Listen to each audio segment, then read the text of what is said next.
All right. Welcome back to Thinking Critical. This is Wes, and it's time for the Comics Aficionados live stream. Obviously, this is what we do every Saturday, talk about maybe the big comic news of the week. Sometimes it's a best of list, a worst of list. And this week, it's going to be the best of the 2010s as far as comic books. A bit of an odd decade, not a lot of what you would call instant classics. We'll see how time looks upon the decade. But this week I was reading Teenage Mutant Ninja Turtles: The Last Ronin, and I was like, bam, this is the first really great comic I've read in 2020. I was like, we got to talk about what happened in the 2010s. So we're going to hit that up. We have a great panel for you today. We got some regulars here, but we also have a newcomer, a comic book writer, comic book editor, worked with a lot of big companies. Joe Corallo, how you doing? I'm all right. How are you, Wes? I'm doing great. I'm glad you could make it. No problem. Thanks for having me. Yeah, so this is going to be fun. Also, with us is the curmudgeon of critical himself, the saltiest man I've ever met. Pele, how you doing? Yeah, fuck, whatever. Yeah, I'm here.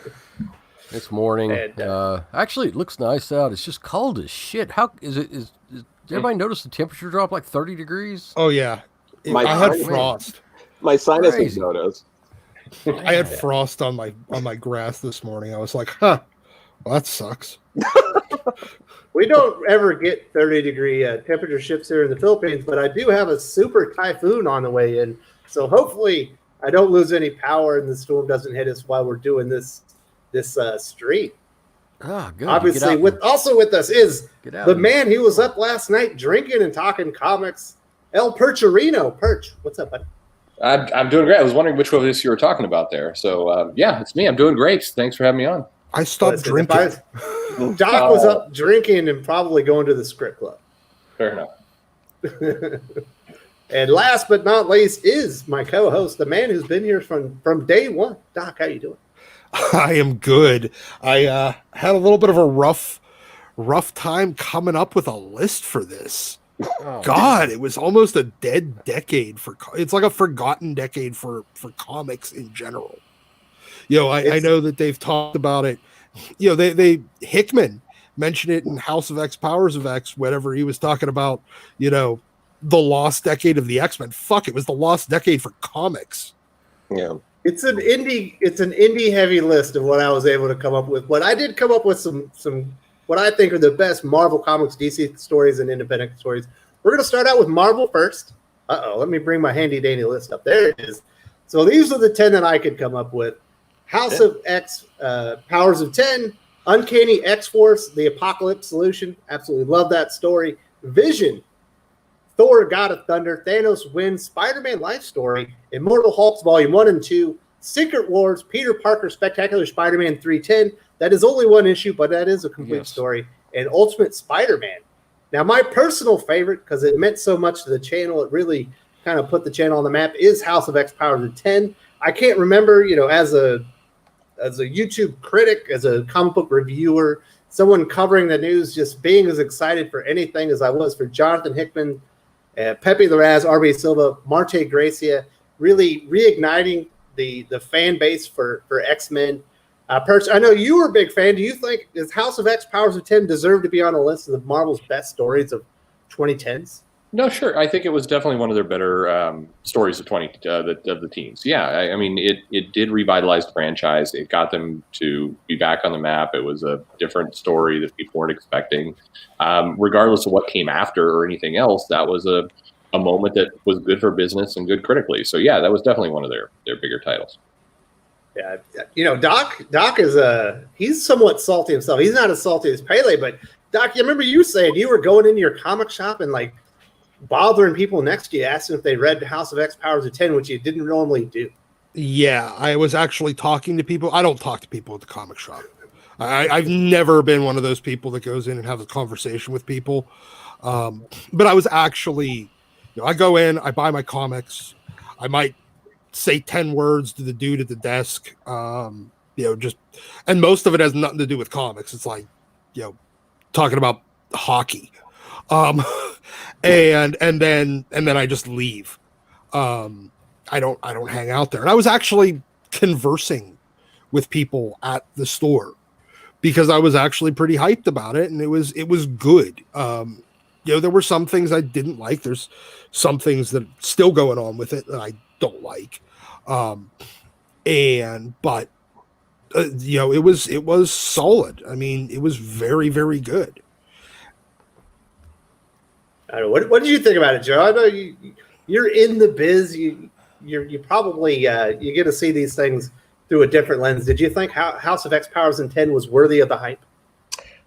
I did. I'm a big X fan, and like the consensus sort of is, this decade wasn't the best time to be an X fan. And with House of X Powers of 10, I really did enjoy it. I think I certainly enjoyed it more than the Eisner nominating committee or anyone who nominated anything, because it literally got 0 nominations from any major awards in what was like clearly a huge snub. I don't know who hates Hickman or whoever around there exactly, but that was a problem. And also I think part of the issues I've had with like Dawn of X and sort of X books moving forward is I was really all in on Hickman's like hard sci-fi, and then we kind of moved to like a decompressed fantasy romp in some aspects, and I think it's been a bit jarring, and it wasn't what I was pumped for after House of X Powers of 10. So yeah, I think that really holds up. But that's where we start hitting some of the bumpy road like after. Absolutely. But in the moment, it was so exciting. I know, Pele, you were seeing people you hadn't seen in a decade coming back into your shop buying comic books. Yeah, there's people that kind of disappeared, back in the late 90s or early aughts, and like, oh, hey, is that Bill? What the hell? Hey, Bill, where's this new X-Men? And that was kind of cool. Unfortunately, a lot of those people didn't stick around too long, and the fire kind of died. But yeah, it was good to kind of catch up with some of those guys again. But yeah, it was impressive. Sales were great. It was, kind of a little slow at the beginning, and then word of mouth picked up, and off it went. And we're not a big shop, so selling 150 copies is like pretty damn good. And I think the most was like issue 5 of Powers of 10, and it I think we sold 180 something copies the week of release, and that was just boom, explosion. But yeah, that's very, very rarely stuff like that come along as far as selling that many new copies, and it was good. It's very good. Yeah, it's too bad they haven't capitalized on all the goodwill and like the cool stuff that Jonathan Hickman had kind of started out. They've kind of gone in some different directions, but hopefully we'll get back to the good stuff soon. Doc, you are the X-Men aficionado. You're a Marvel historian. That's what we bill you as. What do you think is the best Marvel comic story of 2010 or the 2010s, the decade? I had only 3 things on my list from Marvel in the entire decade, and we already you actually already mentioned all 3 of them. House of X, Powers of X, Uncanny X-Force Volume 1. It was the first time since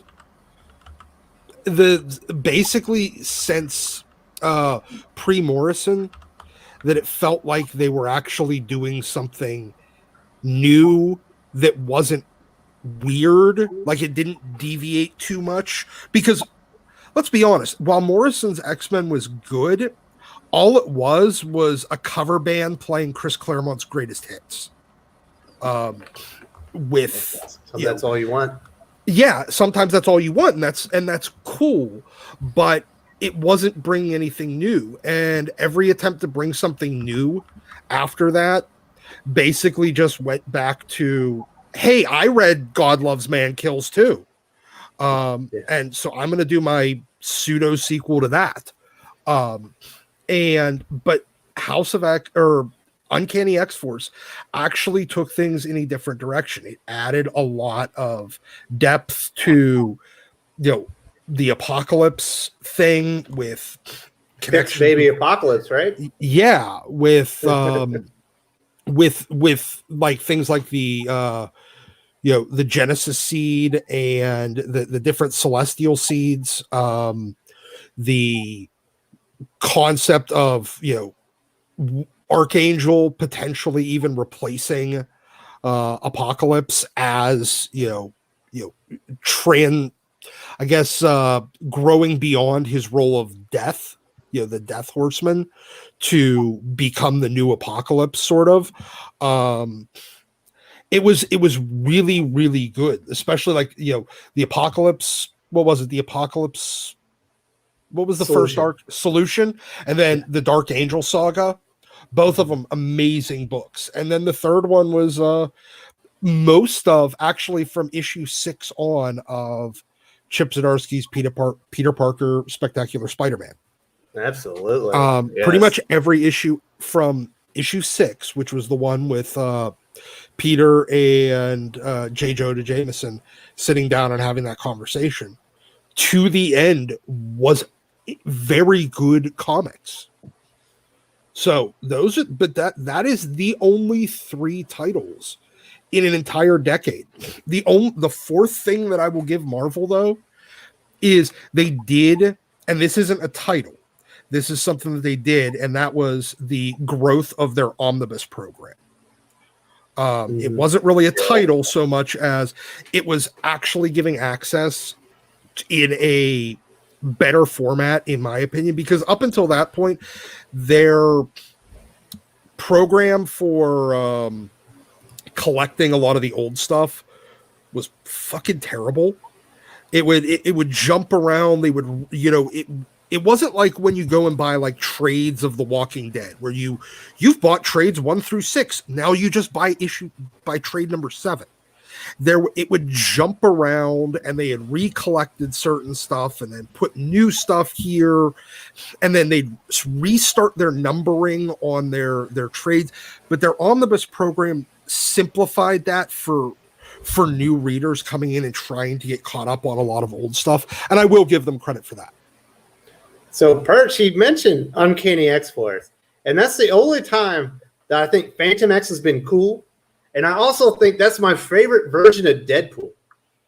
Yeah, I like that Deadpool a lot too, because it was it was still madcap Deadpool, but it wasn't just so much comedy. I mean, there was still, you could see why this guy was an assassin and had some logic to him. So I that was a good run. I think Reminder was doing really good work there.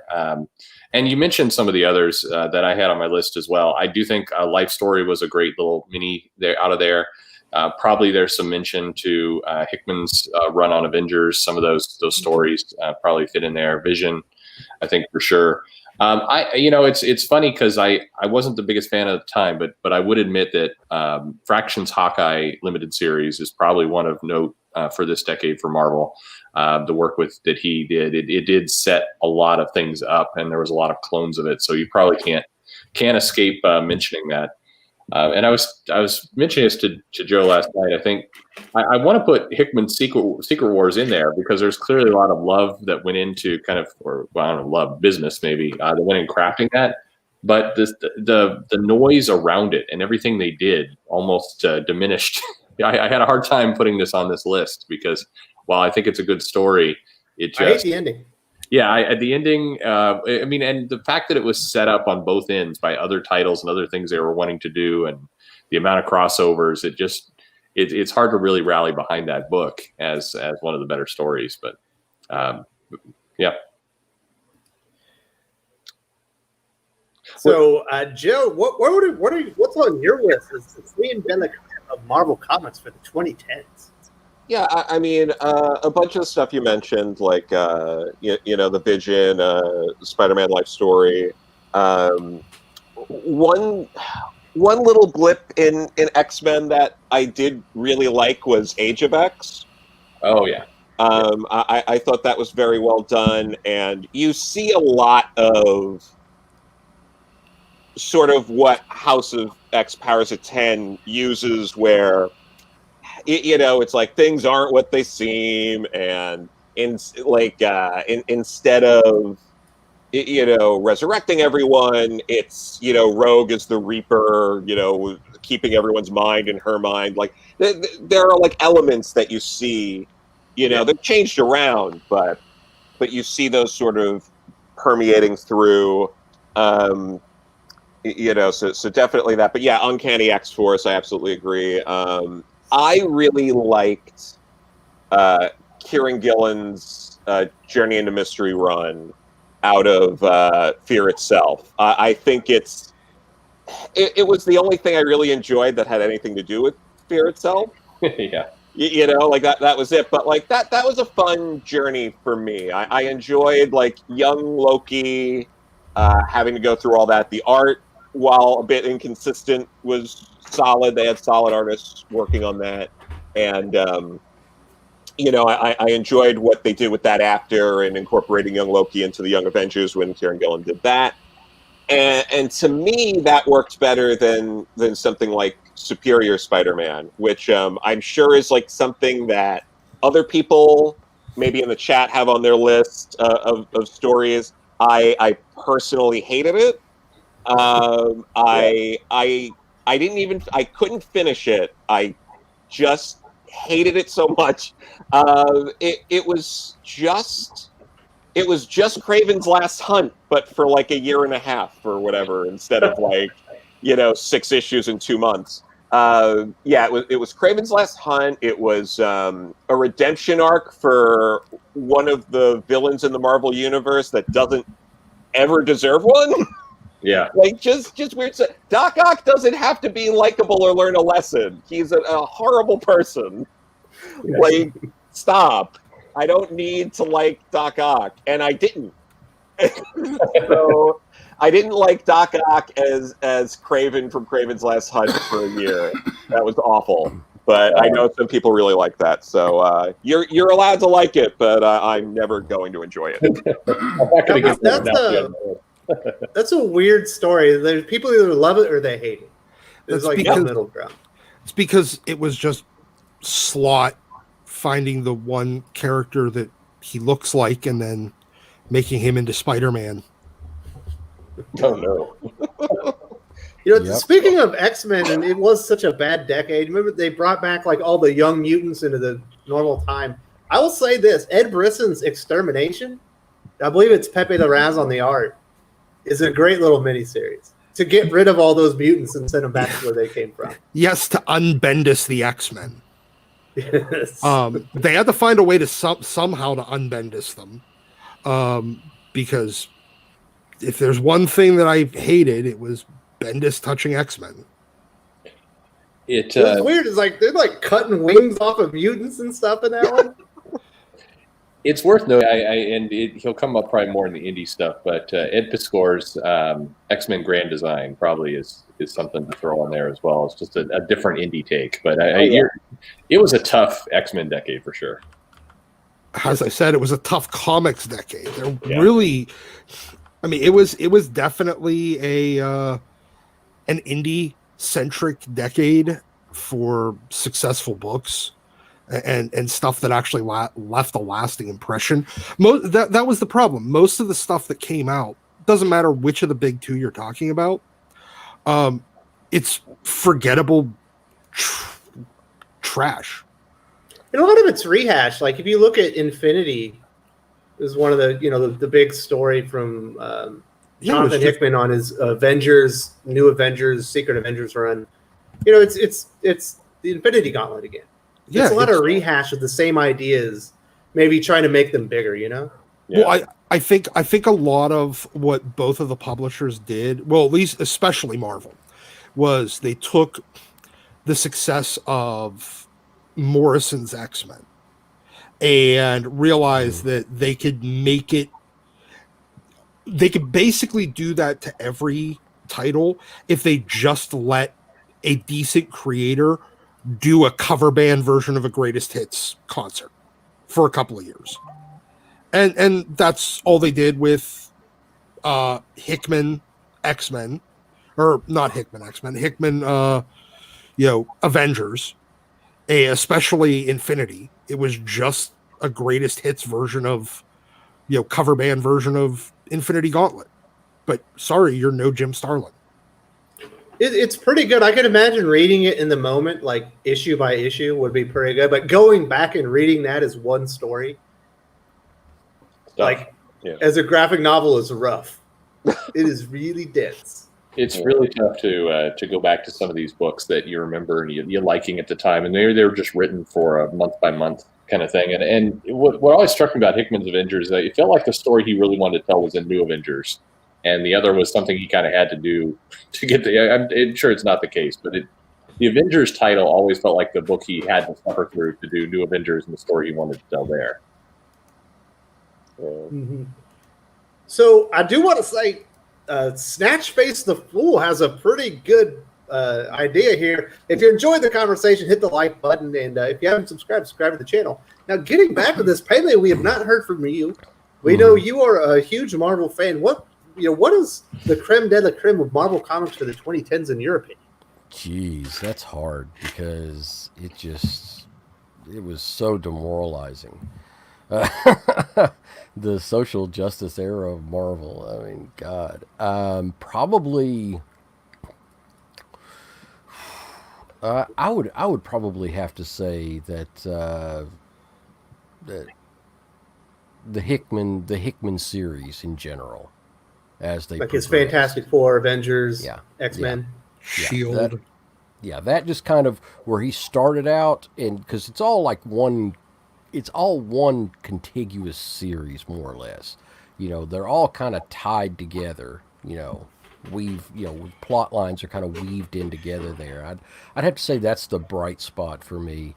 Then you'd have like little one-offs, like Spectacular Spider-Man 310, and issues like that would come out and just be like these amazing rays of sunshine, and then everything would be overcast again. But because God help me, you had like Uncanny X-Men Rosenbaum, and stuff like that. There for 5 issues is pretty good. Ugh, and then he just he started murdering everybody because he found out Hickman was going to be taking over the title. Yeah, it's just like, oh, okay, well, so he threw a temper tantrum. Yeah, it just and none of it mattered anymore. So it's like, oh, okay, whatever. And I'd have to say Hickman in general.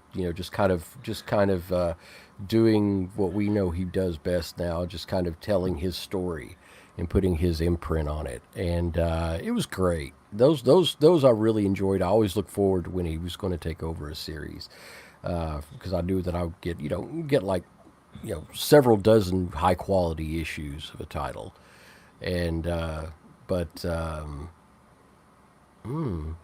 House of X Powers of 10. That was excellent, in my opinion. But that's still Hickman. So it's if it wasn't for Hickman, I don't really know that. Well, Zdarsky. I will say Zdarsky's Daredevil. I'll include that into the teens because the beginning of his 2-in-1 was great. Yeah, until they kept switching out all the artists. Yeah, that was great too.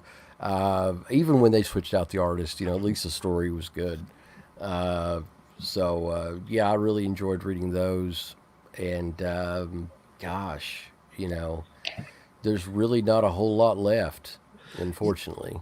You know what was actually pretty good that I always forget about until it in fact, it only popped up earlier because I was talking to Wes about it. Al Ewing's Ultimates and Ultimates 2. Mm-hmm. At least I like that. Yeah. You know what? It made characters that at the time were insufferable pieces of shit, and to some point still are, actually entertaining. Yeah, I liked true. America Chavez in that title. I liked Captain Marvel. Yeah. Yeah, I will add in too, as far as if you're gonna go that route with it, the some of the one-offs for like what was that one Galactus one-off that was That was part of Ultimates oh yeah, Ghost Rider, 2. yeah, yeah, Oh, I you was mean, talking are you talking? Thanos. I'm talking about Thanos Thanos. wins. Yeah, Thanos Wins was good. I really Donny enjoyed it. Cates. Uh, that was Jeff that was pretty Shaw. fantastic. Venom. If we're going to go into that, Venom. Rick Remender's Venom. Agent Venom was awesome. Yeah, Agent Venom was good. Um, yeah, there's bright spots, but it's kind of like stars in a sea of black, I guess you could almost say. But You, there were some. you know what? The first probably year of Donny Cates Venom too. Hmm. It was basically must-read comics. Very true. So, Joe, I want to talk about one of the more divisive creators in comics today. Tom King started out in his first big hit at the big two was The Vision, which essentially was so good halfway through it, DC signed him to an exclusive and handpicked him, to kind of go ahead of the line and relaunch Batman with the Rebirth series. That's how good it was. Yeah. Well, what did you think of Vision? Was it worthy of the praise, or do you think we were just kind of seeing him doing the same notes that was that the same story he does with every character? I do really like The Vision. I really enjoyed it at the time. I've enjoyed revisiting it. I haven't in the last year or so, but with the DC stuff, it's I mean, it feels like more of an overall tone issue, because I feel like ever since the New 52, the Bat books are very samesies and very it's a lot of the same stuff over and over again. It's a lot of the same tone. It's a lot of the same, he's constantly going through a cycle of I'm a loner, but I have a family. I'm a loner, but I have and it's tired. And I wish they'd do something different. I keep going back to, 70s and 80s Batman, because it was fun and enjoyable, and it's very just bleak and grimdark, and I also, it's got a very high clown density. And that, I will never forget that line. It's burned into my skull from Batman 100, and I will drop that all the time. But yeah, the overimportance of the Joker, I think, really came in this past decade to the detriment of all of us. Yeah. I miss Joker Fish. That was fun. You can't do that story anymore, because the only way you do Joker is he's 3 ancient demons or whatever that creates zombie hordes of Jokers that overrun Gotham every 3 months. And it's just, he's become to Batman what Norman Osborn is to Spider-Man. And that's, I think, a problem. Yes. Just overutilized. Everything comes back to being, when they rank themselves into a corner, it was the Joker, or instead of, it was Norman. Yeah. And that became obvious in the 90s with Spider-Man. It's becoming very obvious in the 20 whatevers were the teens with Batman.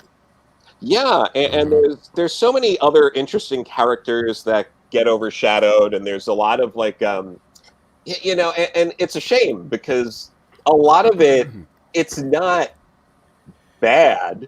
It's just not getting me excited. It's fine comics, but when you keep spending the money to read the same story with the same resolution constantly, you can't keep that passion up. And that's a problem. And there's also just like a slew of like creating characters we forget about, like Harper Row and her brother, and I'm trying to think of they just keep introducing new characters in this already flooded little corner of DC that's taken over so much of the universe, and it's like we've already seen Commissioner Gordon step down and someone take his place. We've already seen Batgirl is Barbara, and then you lose Oracle, and then she's back and using Oracle because it like Batman 100 felt like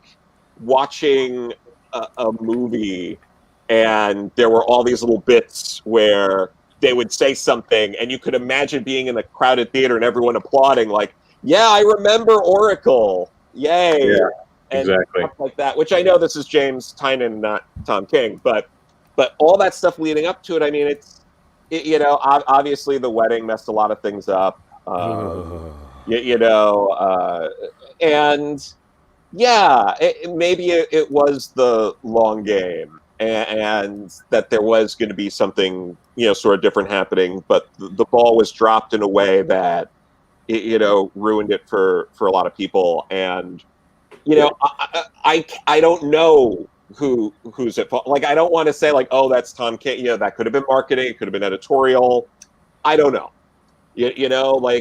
Anytime you talk, like, it's hard to find a big two creator that won't tell you, oh, I wanted to do this, but editorial got in the way, or this event got in the way. And the way they torched retailers with Batman 50 is just damn. Hey, we're supposed to be talking about the best comics of the 2010s. Come on, guys. You got to have the contrast. You got to have the contrast. We talk about shitty things all the time here. Let's have a good day. I'm just saying, Joe, did you see why DC gave the keys to Batman to Tom King following Vision? Was it that good? I mean, it was good enough to lock him in right away. I don't know if it's good enough to hand the keys to Batman. Yeah. Like, that was really good to be like, oh, let's lock you in. And you know what? We could really use like a Booster Gold Blue Beetle comic, or we could really use, like, we're going to revamp, some, another sort of periphery character. But yeah, not the keys to the kingdom, Yeah, I totally agree with that. I think because I do like Vision, like you have, I've reread it. I think there was real stuff there, and it's not. Yes, he has repeated some of those themes in his other books, but there's some different things about Vision. He had a tighter story. He had a better grasp of the characters. The pacing was kind of more on track. If you compare that to a Mr. Miracle or some of the other books, it is just a better constructed title.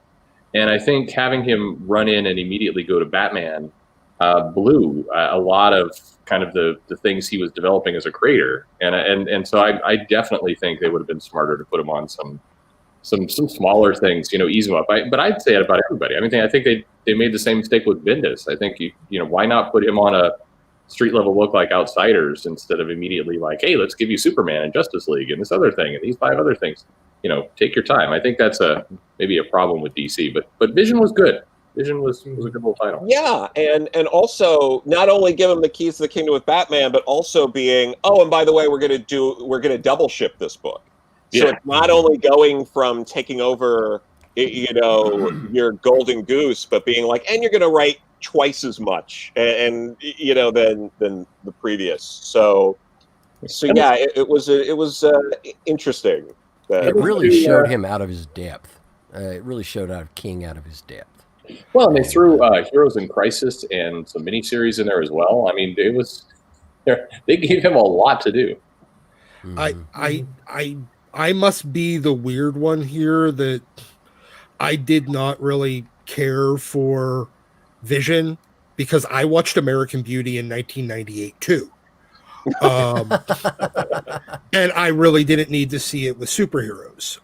It's just it's Tom King writes one thing, and Tom King writes middle class suburban midlife crisis man. That's what he writes. Because that's what he experiences. Yes. And so I didn't think it was terribly interesting when it was done with Vision, and I don't think it was terribly interesting when it was done with Batman either. So, maybe I'm just the weird one that didn't. I kind of want to see the American Beauty in comics now. I think we should get more of that. Yeah. Well, you'd have to recast it. Yeah. Maybe, probably so. Yeah. Riley, we'll talk about one last Marvel series before we move over to DC Comics.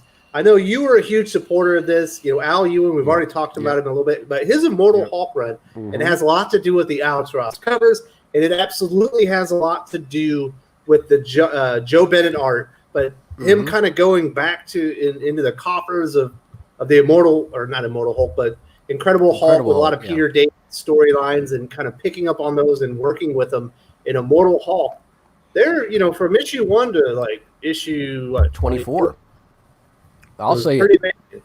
Yeah, issue 1 to like 22, 23. It was great. I mean, there was some Ewing-isms, at work. There's the whole, talking about Hulk's privilege, while he's in hell, being looked down upon for his privilege while he's in hell. I mean, seriously, that really happened. But yeah, there were those things, kind of little nuggets that went along the way. But just ignoring that, the actual storyline, it was great horror. It really was. And to kind of put that into perspective, it was the #1 selling Marvel title for like 6 months running. And that's just shocking, when you consider Amazing Spider-Man and, the X titles and everything like that. And it was just whipping their ass, and everybody's like, holy cow, what the hell is going on? It went from shipping 26,000 copies to 114, and it just, I don't know if it ever got that, 96,000 plus the overprinting and stuff like that. But it averaged into about 100 when you think about all the little auxiliary pieces. Yeah. Yeah. Yeah, it was pretty amazing. This shockingly high print run for a Hulk title. And so, yeah, and it was just, it absolutely kicked ass. And there were just some amazing issues there. You had, the Hulk in the Jar issue, which is an awesome standalone. Yeah, it's just a great standalone issue itself. You very little very little word balloons, a whole lot of just really neat horror involved there, and people still buy it, like crazy. So wait, so they shrunk the Hulk for a couple issues? No, they cut him into pieces. And put him in a jar. Oh! I thought you meant like him into like. I was going to say, I read when Peter David did that in 19. No, they cut him into pieces and stuck each piece into a different sized jar. To see what he could do. Oh, that's awesome. And turns out he could control himself across all of the body pieces, and he could like flip the Doctor off, Dr. Fry, he could like flip him off in a jar, and stuff like that. And, you were like, holy shit, and then at the end, the big, huge, the culmination of that issue is like, holy shit, so it was an amazing issue, and there's a lot of good gems like that in that series, and then he had to screw it, then issue 25. What the hell is issue number 25? So, and it's then too bad. But there for a while, that was the best Marvel comic. And then it kind of went down, and kind of, in my opinion, Daredevil kind of ascended into that spot. And it's too bad. Everyone's telling me I'm out of my mind. I got to get back on Immortal Hulk. Capitalism bad. It became capitalism bad. So, but anyway, yeah, I was going to talk about that. You Ewing, somebody mentioned Ewing earlier, and it brought that back to mind. But I wish it hadn't been so short-lived. But otherwise, yeah. It has returned to those roots. The title has. I think I still read it, but I'm not as wowed anymore. So yeah, the storyline of the Minotaur and Roxxon and social media, it was just a weird turn. It it was odd. So it did feel like a strange moment in that book. But And I think one of the things that you have whenever people do stuff like that is why it never really gets back to that same thing is because you're then waiting for that other shoe to drop again. Yep. Even if it dismisses, even if it goes, oh wait, we shouldn't have done that part. Yeah, You're waiting for them to screw it up again. Yeah, I have a lot of customers that are like, I'm not doing it again. I don't trust Ewing anymore. And they're not buying it. So it's like, okay, all right. And we're back down to like 22 copies. It's time to move on to DC Comics. Interesting decade, obviously dominated by Batman, which, every decade since the 90s really dominated by Batman. So these are the 10 that I said. The DC Rebirth Special, which spawned so many amazing things. Obviously, Jeff Johns, the architect of that. Court of Owls, Black Mirror, which I think is the superior Scott Snyder Batman story between that and Court of Owls, if I'm being honest. Doomsday Clock, Robert Mitty's Hawkman, volumes 1 through 3, Batman White Knight, Flashpoint, Multiversity, Superman Lois and Clark, which sowed all the seeds of the amazing Superman that we got in Rebirth. That was by Dan Jurgens in Deceased. All right, Paley, what do you think is the best DC comic story of the 2010s? Oh God, I can't believe I'm going to say this. I really, really can't believe I'm going to say this.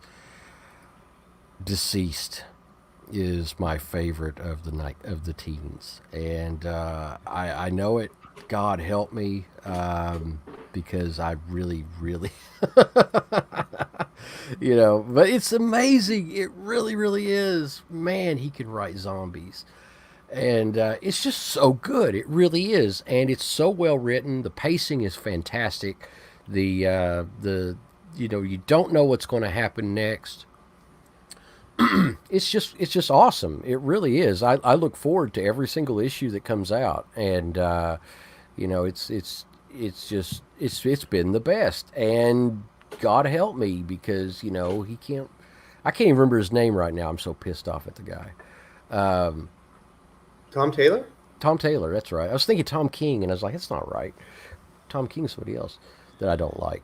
But Tom Taylor, because he can't write superheroes for shit most of the time. And when he's at Marvel, the editorial just lets him run wild and everything goes crazy. But in this, it's fantastic. And, just the heroes getting infected. You have, everybody just fighting to stay alive. And it's amazing. And if you haven't read it, go and read them. Go and buy them. I know that it's the artwork's kind of a little janky in spots. It's especially the digital only copies are like, oh, this is not quite ready for prime time, but the writing itself is first rate.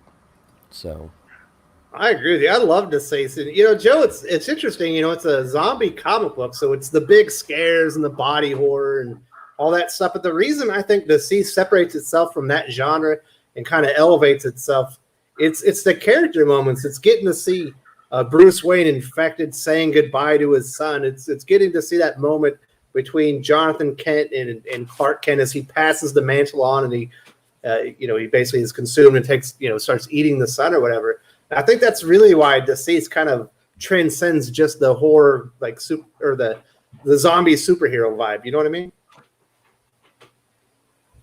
Joe? Yeah, no, that's no, I really like that about it. I honestly really enjoyed Tom Taylor's Suicide Squad too. I thought he did a good job with that. Some of the jokes don't always land, but I really like that he did something new and interesting with the Suicide Squad. I like stuff like Deceased, but sometimes when it's like really like out of continuity and stuff, I can only like it so much. But yeah, no, I really liked Tom Taylor in DC and what he's done there. He's definitely for whatever it's worth. I mean, I think some companies work for creators better than others, and Tom Taylor seems to have a lot more success at DC. It just, whatever that environment, it works better for him. Yeah. In much the way I've started to believe that Tom King works better at Marvel, just in terms of what that company does for them. But we don't have enough evidence to really prove that. But yeah, I'm with you. I think Tom Taylor's put some interesting stuff out there. I do think the Injustice run was solid. I do think the Deceased run is strong, and I'm with you. I think his Suicide Squad did different things, and it introduced kind of a different storytelling, and it brought something new. Unfortunately, it's completely overshadowed by 800 other things they've got going on, and so it really benefited from the company. So. I never read that Suicide Squad, even though I plan to. Once they announced like 5G and everything, I was like, they're going to cancel this book. Yeah. So I was like, why would I even start reading it now? And they ended up canceling it. It suffered from that for sure, because I think he was starting to build a decent little run, but I mean, the news that things were going to shift and change came at I don't know what, Joe. It was like issue 4 or 5. We kind of knew. It was early. Yeah. And that just cut the legs out of like imagine trying to get into a Chris Claremont run back in the day if they're like, okay, but he's only going to be on this title for 8 issues. Like you would not care about any of the subplots. It just would no longer land for you, and I think that's a shame. Absolutely. Yeah, definitely agreed. So personally, what's on your mind when you think DC Comics of 2010s? What is the top of your list? Well, I mean, I'll piss off another person, the same guy in the chat. I as well thought Black Mirror was the better Batman from. Thank you. Yeah, I agree too. Yeah, I think Court of Owls has issues for me, and I think from there. But I loved Court of Owls. It is. I mean, I DC like I said earlier. I mean, DC has a lot of like also ran books. I think there were. It's hard to really wrap your head around really amazing DC stories during this decade. I think they had some decent ones. I do think, like I think Venditti's had a very good run on Hawkman. But at least some of that, and I know people will disagree, it has to do with a lot of the other titles are so mediocre. I mean, it's if you had a lot more competition there, I think that book would not look as good, even though it is a good book. I mean, I don't know. DC's a tough one, but think about it. We had the New 52 during this era. We had Convergence. We had DC. Convergence. We had Rebirth. We had whatever the post-Rebirth is. We've had like multiple Afterbirth. Yeah, there you go. Yeah. We've had multiple runs of DC in this whole thing, and it's like it's been a very awkward decade for DC. Somebody had mentioned Doomsday Clock, and I would have Doomsday Clock at number 1 if they had not just inexplicably screwed with the release schedule. And I understand why they did it, because they knew that would overshadow a lot of the other things that they wanted to do, and they wanted to kind of put Jeff Johns in his place. But that was a shame. It was a crime, because it was just such an amazing series. And if it'd come out on a regular schedule and come out the way it was supposed to, and they would have actually moved forward with the ideas there, it would have sent DC on a direction that would have been incredible. Well, you could tell they changed a lot of the story too, like the plot lines about Saturn Girl were kind of discarded. Yeah. You could tell Wally West Flash was supposed to be a big part of it, and that was kind of discarded. You could tell that there was a lot of creative changes that were probably out of Jeff Johns' control at some point. Yeah, it's a real shame. There's a lot of there was an incredible amount of fertile ground there that they could have worked with, but decided not to. So there you go. Hello, Doc. What do you think is the top of the heap for DC Comics in 2010? I have literally 2 things, maybe 3 on my list. The number 1 easily being the Murphyverse. Batman White Knight, Curse of the White Knight, White Knight presents Von Freeze, and so far White Knight presents Harley Quinn. I've liked it. Yeah, I know that's a 2020. But I especially, White Knight and Curse of the White Knight, I thought were both excellent just excellent. They got me back into reading something, because I was reading no DC at the time. Yeah. The only other two things that I've really liked were Flash Forward.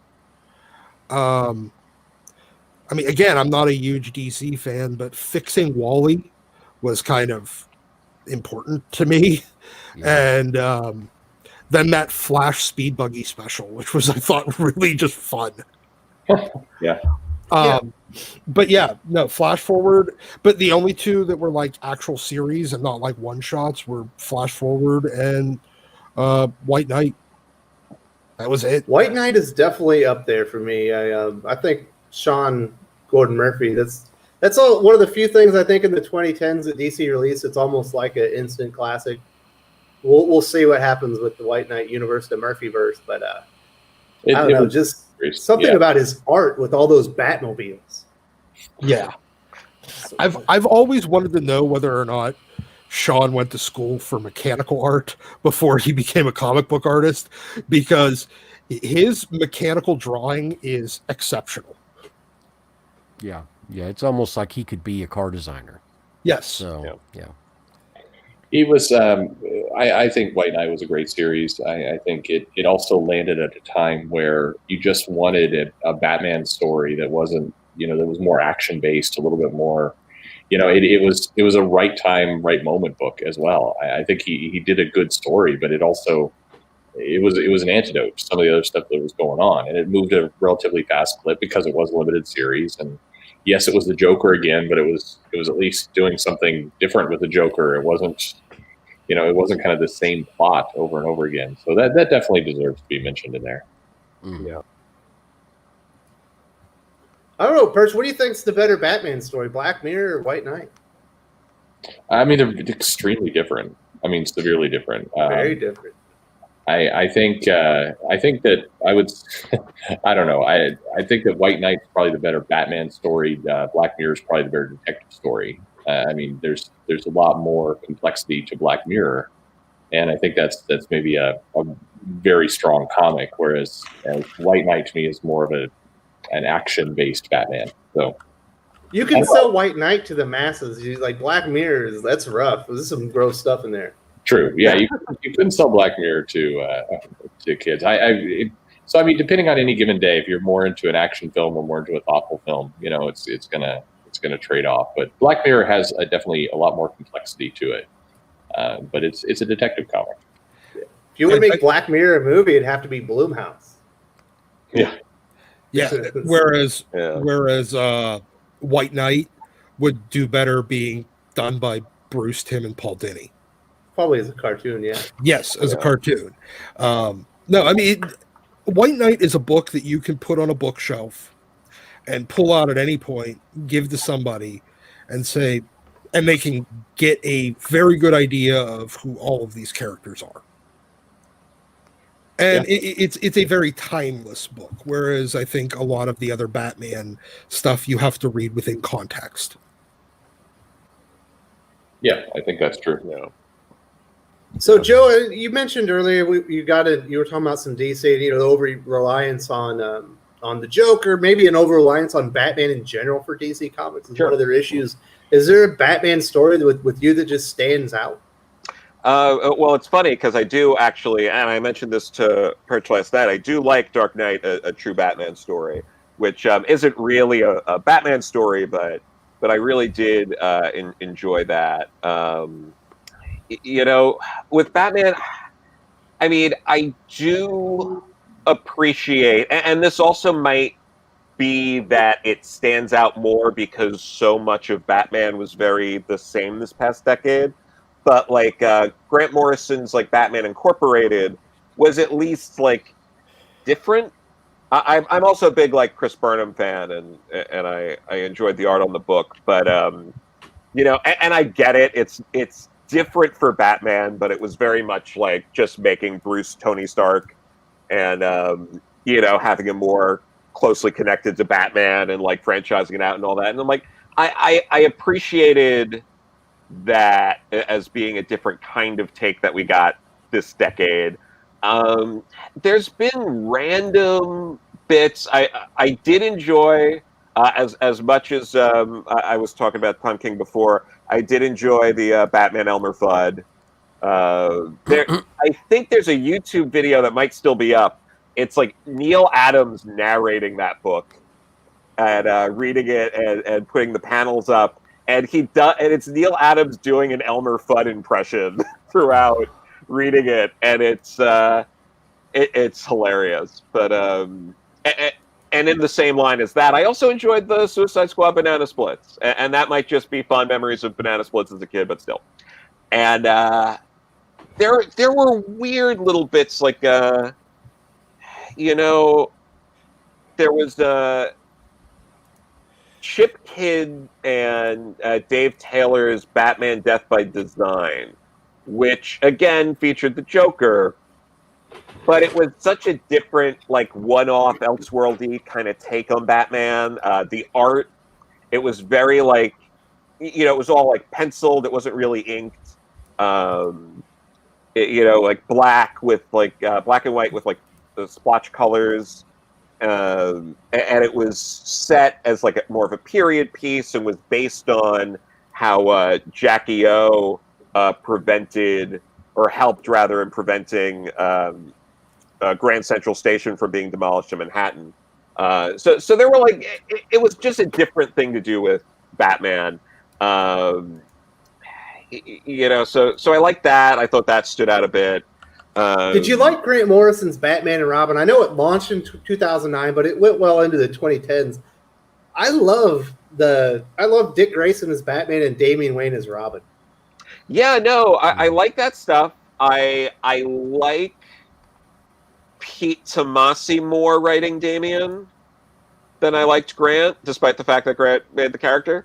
So I liked some of that, like Batman and Robin once we got into the New 52. I don't know if I like it more than that, but I remember it more. Just by virtue of reading it more recently, like especially that like first arc with the dog and all of that, and like kind of like humanizing Damian. Like I really liked that element of it, and I'm trying to think, but yeah, it's tough trying to figure out some of the things that really stood out. Batman wise, but yeah, What's interesting, obviously Superman is another part of the Trinity. Yeah, and I think the Rebirth Superman comics were great with Tomasi and Jurgens, and I thought Super Sons was great. Yeah, but personally, nuts for thinking that Marv Wolfman's Man and Superman is the best Superman comic of the 2010s, even though it was written, I think, in the 90s. Yeah, I have to wrap my head around that, but it was a good story. Superman had a rough decade for sure, and yeah, I enjoyed that story a lot. So maybe that could be. I feel like I'm missing some Superman story I really enjoyed back in the last decade, but I've been thinking about it since last night and it hasn't come by. Up and Away in the 2010s. Did what? Up and Away, Jeff Johns and Kurt Busiek. No, I think that was earlier. I think so too. Yeah, it is. Superman had a rough time. I mean, there's some moments with Wonder Woman. There's some moments with almost every other character in the DC universe, but Superman just had a lot of kind of average stories. Now, I do think the Tomasi stuff with the Sun was solid. Superman as well.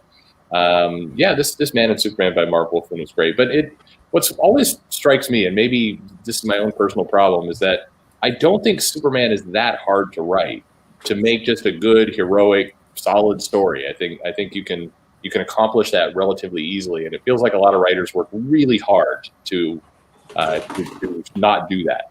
Absolutely. Same thing with Captain America too. I feel like Captain America and Superman are two really easy characters to write that people go out of their way and bend over backwards to completely ruin. Yes. We did that. I did that review of the original Superman movie, and it's cheesy and all the rest for the time period. But still, it's like it's basic kind of hero stuff, and it does not have to be that complicated. You don't have to deconstruct Superman. You don't have to, do a shocking reveal of his origin or anything else. I mean, you've got pretty much an empty canvas to do whatever you want with a character, and they don't. Yeah, it's kind of amazing to me that a character that is so simple, the character that is so basic, and you would think is almost foolproof to write for, that everybody screws up. And it's because they are. They're trying to deconstruct him. They're trying to tear him down so he's not quite so shiny, and give him faults and give him flaws. And that's not what people read Superman. They read Superman so they can have that experience of the Man of Steel, of the of the person that saves the day, always saves the day. And people and fans need that, and that's what they want. And you screw with it, and at your peril, because they'll stop buying. Yeah, Superman having faults only works if they're used very sparingly. Yeah. You have to go long stretches before he has some sort of fault come up, or else you're using it too much, and then it's like, what's the point? Yeah. Yeah, I mean, I was looking back, and I think you're looking back too, but you look at the Superman from the Silver Age, and even some of those stories where Superman's being a dick and kind of running around and just pranking people are just so much more enjoyable than what we have today. Like, I would love for that to be the run at this point. Oh, yeah, no, I mean, we've talked about it before, but, I love, Silver Age, Bronze Age, just pre-crisis Superman and Superman family books. Sure. Just all that kind of stupid stuff. It's great. Just I was flying through the time stream and I accidentally flew past a red kryptonite comet, and now I split in two and I have to fight my evil twin. That's great. Yeah. I absolutely love that stuff. But now everything has to be sad. Superman has to be a sad loner and have his life fall apart around him. Yep. Yeah, it's there's no point to that. There's just you've got lots of other characters you can do that with. You don't need to have Superman contemplating his mortality, non-mortality. You don't have to have him grappling with what to do. I mean, you can just not worry about it. You can not worry about the logistics of how Superman gets out of the Daily Planet without being noticed in his secret identity. Like who cares? That's not a story. Don't worry about it. Yeah, exactly. No, I mean, maybe we could introduce new kinds of kryptonite, like turquoise kryptonite gives Superman crippling social anxiety. There you go. Oh no, there's turquoise kryptonite. Now I'm too self-conscious to call and order Pizza. food. Yeah, exactly. Yeah. That would be hilarious. Clark, you have to call. You can't just text the order. Sorry. Lois, it's okay. I'll use DoorDash. Uber Eats comes into the picture for a sponsorship. It's they did this recent issue where they're they go into depth about how he constructed a shield for the Daily Planet and it's why God, why are you doing that? Who cares? It's super. Just don't worry about it. It's Superman. He can be really fast and strong. You can suspend some disbelief. You've got a guy who's running around in space that can do massive powers. You do not need to make it all make sense. Yeah, it's do that or go all in. Just do the worst, most awful, unreadable, dark Superman where it's just like a sad Superman with his head down, slowly walking down the street. It's all his internal monologue as everyone has guns out shooting Superman. Yeah. And you just focus on you watch the cape starts getting torn to shreds. It's Superman has a little tear coming down his eye, and he's just these people. These were my people, and that kind of stuff. Just go all in and just ruin it. Just make the worst Superman comic possible. Reveal that he's always hearing with a super hearing death. Just at every second, he can hear everybody's final moments, and it's just driven him into this chronic depression. And he's just dark. Or the media has just gone completely against him, and all he hears is the bad news all day long, and all the citizens of Metropolis saying, "I hate that Super League. I hate Super him." Doomer. Yeah, and he just has to fly around and hear like terrible things all the time, and it's he gets all emo. Yeah, we know millennial for it, so it's all good. I feel like we're just describing the new Iron Man. Yeah, it is actually.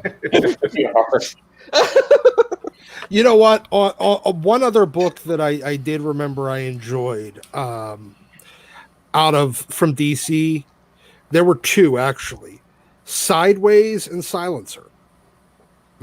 Yeah, Silencer. I don't know if I'd necessarily say they're the best stuff out of DC, but they were a good departure from DC's over-reliance on the big three in this decade. That's a good point. I like Damage as well. For a while, that was the best Hulk comic you could get until Immortal Hulk came out. Yeah, it was an attempt. I wish that's another case where DC put something out, and then it almost felt like the month those first issues arrived, you could sense that DC was walking away from them, and you got a feeling of non-commitment very, very early. And there were some good ideas there. I mean, it was the right decision to try and build up some other hero comics outside of their norm, get some new IP out. But like Suicide Squad, it felt like very, very early on, they're like, "Oh, this was a mistake." Yeah. Yeah, I don't think Jim Lee finished half of his issue. I think Tony Daniels off of Damage in like 3 issues. Yeah, it went quick. Yeah, John Romita Jr. lasted 2 issues, I think, on Silencer. Although that was better for it because Victor Bogdanovich was awesome on that series. It really was you could tell. I mean, you could sense what's probably happening with the DC editorial, where at some point people woke up and like, "Whoa, wait a minute! Why do we have our top talent on these no-name comics? Get them back on the bread and butter. Get them over there." And they should have had that discussion prior to launching all this stuff, probably. But what were DC thinking, letting Victor Bogdanovich and not locking him up, just let him go over there to Marvel? It's tough because the allure of being a Thunderbolt at Marvel is a really strong allure. He's a Thunderbird. I feel like the companies have had that sort of problem for a while. I mean, like Scott Snyder was doing stuff like exclusively at Marvel for a little bit with he had like that Human Torch annual, and then he did that Iron Man noir. Yeah, and then he went over to DC, and DC locked him up. And whatever anyone thinks about his work, he made them tons of money and is still making them tons of money with Death Metal now. It's so it makes you think, like, you guys had one of the biggest breadwinners in comics writing, and you were like, you take them, DC. Like, same thing with Robert Kirkman. Yeah. It made him so bad, he's like, screw it. Yeah, absolutely. And then the reverse happens, where like, Marvel was like, oh man, we got Jeff Lemire. We can't wait to have him write the most forgettable X-Men of all time. So true. Yeah. No, it's weird. Sometimes they really go after it and they poach people and they make a big deal of it. And they're so excited. I remember Lemire at the con. There was so much excitement at Marvel. Like, we got this guy, and it's like, oh, this nothing good happened. Yeah, and I think he wrote some of the better stuff at DC in the 2010s. I mean, Sweet Tooth technically started the very end of 2009, like September 2009, something like that. But, so the vast majority of it was this past decade. And I really loved Sweet Tooth. I loved Animal Man with the New 52, which is really what got him to blow up was Animal Man. Yeah. And I thought that and Brian Azzarella's Wonder Woman were like the two sort of standouts with the New 52. I totally agree with you. Yeah. Yeah. It was better than some of the other Wonder Woman. Like, how many Wonder Woman graphic novels like are we going to get that are just retelling her origin in the last decade? Yeah. Oh God. Like we got the Earth one from Grant Morrison. We got the Jill Thompson one, which is gorgeous. Don't get me wrong. I absolutely love Jill Thompson's work. She's incredible. I just didn't need another retelling of the Wonder Woman origin. You know? I think Brian's Wonder Woman was solid. I think introduced a lot of new things. I know that run is very divisive now, but I don't get that part terribly. I mean, I think it was a really solid run. I think Lemire and I Am Man was those were the shining points of that launch for me by a mile.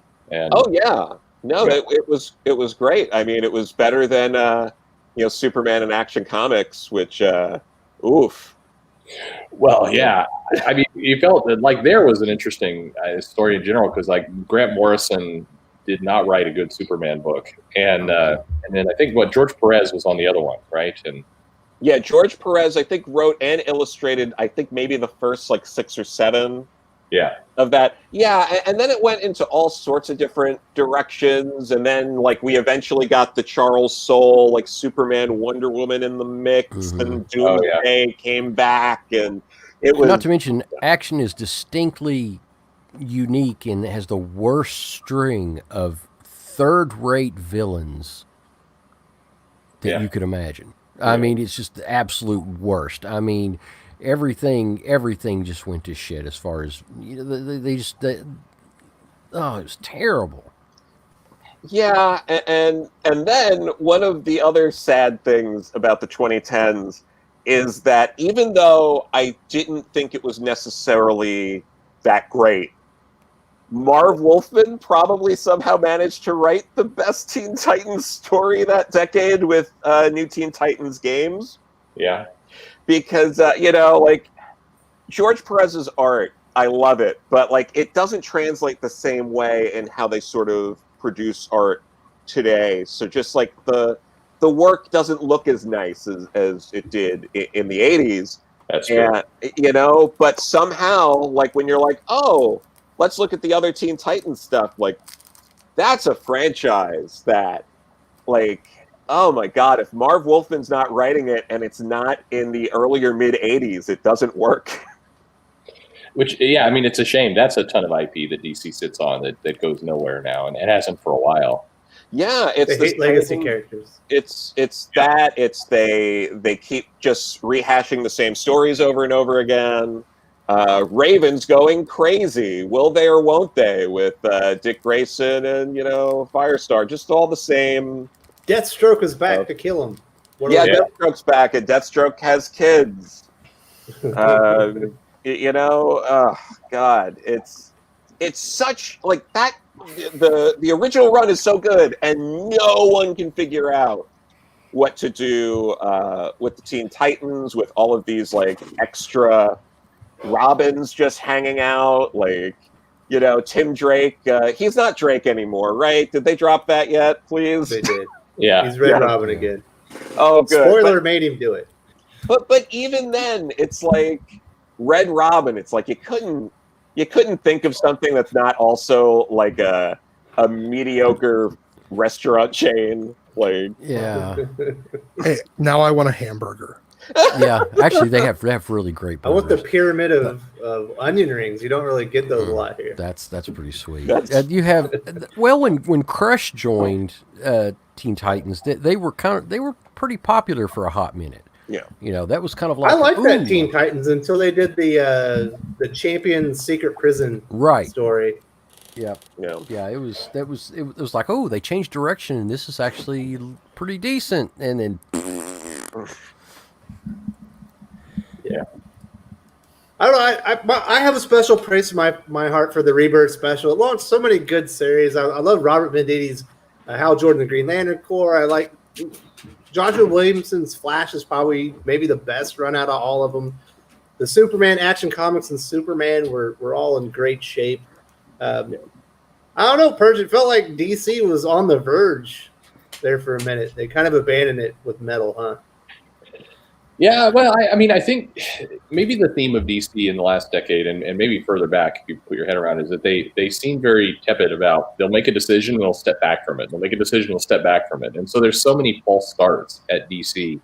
And you wonder if just some of these bets had just played out, and if they just let it happen, whether it's what they did with Rebirth, whether it's what they did with the John Kent and the new status quo for Superman. I mean, you think about it, you had Superman had revealed his identity, and then we're going to make it secret again, and we're going to give him a family, and then we're going to age up the family, and then we're going to open up the secret identity. And it's like, you seem very impatient with the decisions you make, with the new age of heroes and everything else. And that seems to be maybe DC's theme right now, is that they just don't commit to the bit, whatever the bit they're doing, and just let it ride for a bit, and they're always kind of interrupting themselves. Whereas Marvel goes the exact opposite way, and no matter how many failures they have and how much everything is rejected, they double down on it, triple down, and quadruple down on it.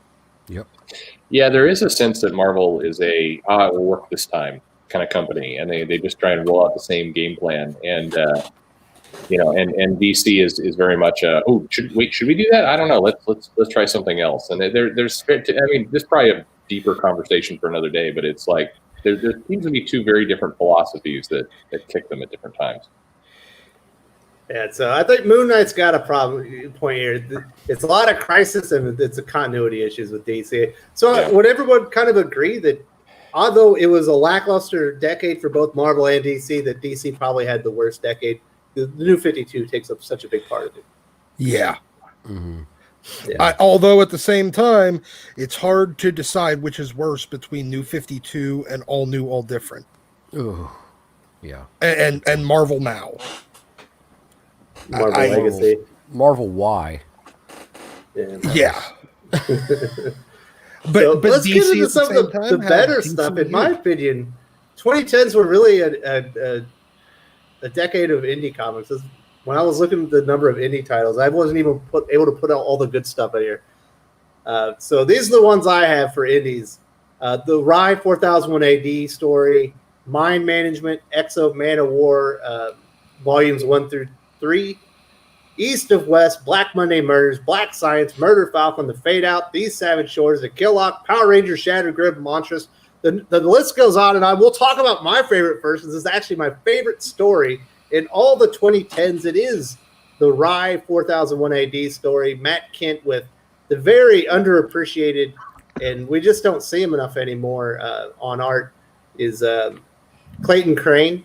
It's like nothing you'll ever see in comic book art. It's like I've never seen a comic that looks like that, just as far as a vision of the future. It's kind of like a mashup of like The Matrix in 1984, and just such a cool story. Unfortunately, it's from Valiant. Valiant had such a sweet run from like, was it 2014 to like 2012 to like 2017, 2018, and kind of fell off the map. Well, what Hirsch, could why have didn't happened to Valiant that? take with so many good stories that they were doing?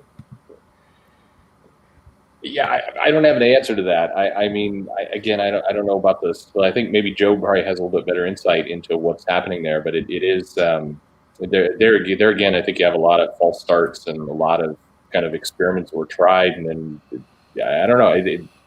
I'm not sure about the liquidity of that company. Maybe that's a problem. I don't know, but it is strange. They've had a lot of very strange ups and downs. Yeah. Well, who became the EIC fairly recently over there? Well, but this predates all of that. I mean, you're talking about, you're talking about a very like this seems beyond a person. This seems like they get something out and then they abandon it. It's a very strange market publishing strategy they have over there. I don't know. I think a lot of it comes from when they got sold. Yes. They started thinking with a much more corporate approach than, while they were letting a lot of creativity kind of run wild before that sale. They really didn't have any constrictions on them. And then once the sale happened, they started getting, I think they were required to play it a lot more closely. They couldn't really take as many risks, and it suffered in the storytelling. I know, Joe. I don't know if you've read the Rice story I'm talking about personally, but what did you think about that initial launch of Valiant when it relaunched under Dinesh Shamdasani. I believe Warren Sims eventually became like the editor in chief. Yeah, I thought it was bulletproof. I really liked it. That first year or so, I was picking up all the titles. I really liked Exo Man of War, Robert Venditti, and I was a fan from like Surrogates, which I think was before that. I'm trying to Yes. in my head. Exo Man of War was his first like periodical comics, but Surrogates, I believe, was his first actual graphic novel. Yeah, so I was already a fan. I've always really liked Fred Van Lente, so it was great having him on Archer and Armstrong. Those were the two I was probably following the closest, and Harbinger for a bit, but I eventually fell off. But yeah, that initial run of Valiant was great. It was a nice, tight line. It was really easy to pick everything up because they were only putting out like 4 or so books a month. So yeah. Now it's they seem to have shifted gears a bit to be more like it's mostly miniseries. It feels like they're committing to doing like these like 4 or 5 issue sort of arcs with a lot of characters, while only having like a handful, like Bloodshot and some other books that are like ongoing. So yeah, I mean, Fred's still the publisher there. I'm blanking on his last name, but you know, he's been the publisher, and you still have to win, you know, Fred over to get stuff done at Valiant. But DMG obviously, you know, with the takeover affected where they're prioritizing things. You know, getting what was it, Tim Seeley and Brett Booth on Bloodshot initially? Bloodshot, yeah. Yeah. So yeah, obviously that kind of stuff was very influenced by that. But yeah, I think right now it looks like they're playing the game of let's just commit to miniseries. Let's see what takes off, and then we'll invest more in that. It's crazy because that's kind of like when Robert Venditti got to start. I think Matt Kinn had already done Mind Management, but you know he got a bigger name from that. Jeff Lemire obviously worked a lot on Bloodshot. Who was it? Man, the amazing artist that always works with Tom King that has a twin brother. Oh God, Miss Grubbs. No, the one that did his Batman where he looked like Magnum PI. Blanking on his name right now, but obviously Clayton Crane. They discovered a lot of younger talent. Clayman, absolutely. That was where he kind of got his first big break. And it used to be like the breeding ground for all this great new talent in comic books. And now it's kind of like a lot of also rans. I don't, I like, established creators coming in there and working and stuff, but it doesn't feel like they're prioritizing new talent and discovering them anymore. You notice that? I think a lot of that. Valiant is kind of in the process of doing what happened to Valiant in 1993. They started out the gate in 89 and really were super creative, super forward thinking. We're really doing some amazing things. And then they got a bunch of, they lost their leadership. New Valiant lost Dinesh, old Valiant lost Shooter and Barry Smith. And it's like the company, Valiant seems to be a company that needs one person that's kind of going to direct the whole ship. And I feel like we're watching a redo of 30 years ago right now with Valiant. Mm-hmm. Yeah. I don't know. Joe, what is, in your mind, what's the best indie comic of the 2010s? There's so much to choose from. There is a lot to choose from. I did gravitate more to Hickman's indie stuff, and I'm with you. Yeah, I probably out of his stuff lean more towards Manhattan Projects. I do like like the sort of over the top, ridiculous alt history kind of take. I like how unapologetically just like gory and ridiculous it is. Like just seeing like Truman in like a cult outfit and stuff like that. Like all that kind of imagery really stuck with me. A lot of Ed Piscor's stuff, WYSIWYG. I really liked. I liked WYSIWYG. There was a graphic novel, "Kill My Mother" by Jules Feiffer, which, if people don't know Jules Feiffer, he was an assistant to Will Eisner. So he was the assistant on The Spirit, and he's won an Academy Award, a Pulitzer. All sorts of things, because he's also done animation and screenplays. He did Carnal Knowledge, which I think Jack Nicholson's in, and he mostly does like newspaper strips. He had like a column or a syndicated strip rather for about 40 years. But one of the few graphic novels he's ever done, "Kill My Mother," it's like a throwback to the old like 40s noir films. And it's gorgeous. It's great. If you want like a living legend, the man's like, he's still around. He's 91. He lives out here in New York, but living legend who's experienced and seen things that in comics that go underappreciated. I think he wrote the third graphic novel ever, Tantrum, which came out in like 1979. But "Kill My Mother," it's actually really good. If people want like to see like a legend at work, I recommend that. Yeah, you gotta take Joe up on that. Absolutely, you gotta find that. It is a really, really solid book. I don't know. I'm a huge Hickman fan. You brought that up earlier. I just think Black Monday Murders is insanity. I love reading that comic. I hope we finally get the last chapter soon. Mm-hmm. Yep. Honestly, when it comes to indies, I feel like there's three creators that really own the entire decade, and that's Ed Brubaker, Mark Miller, Robert Kirkman.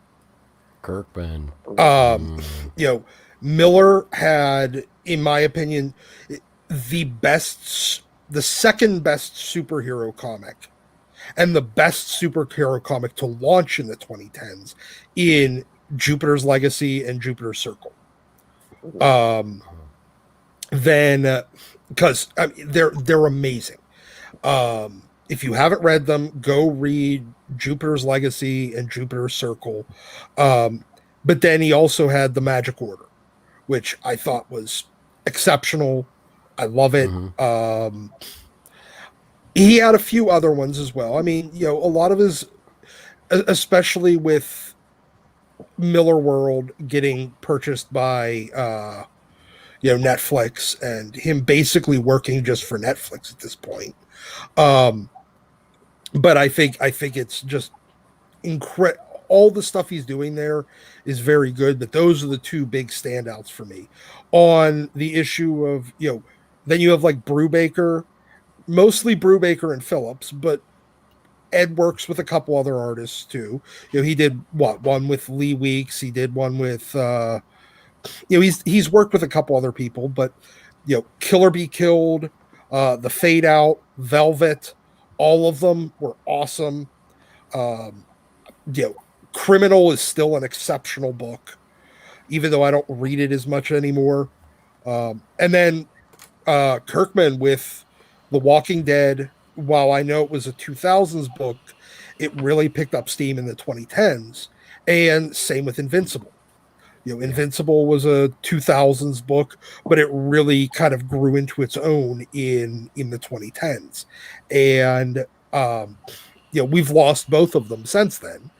That they're both done, but we're going to be getting the Invincible cartoon coming soon that is amazing. And then the final creator that's not on this list, just because they've one of my favorite indie books of ever is no Rags. Rags, yeah. Rags.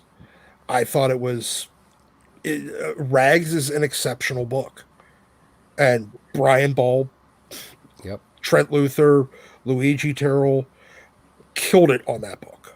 Brian Ball, friend of the channel.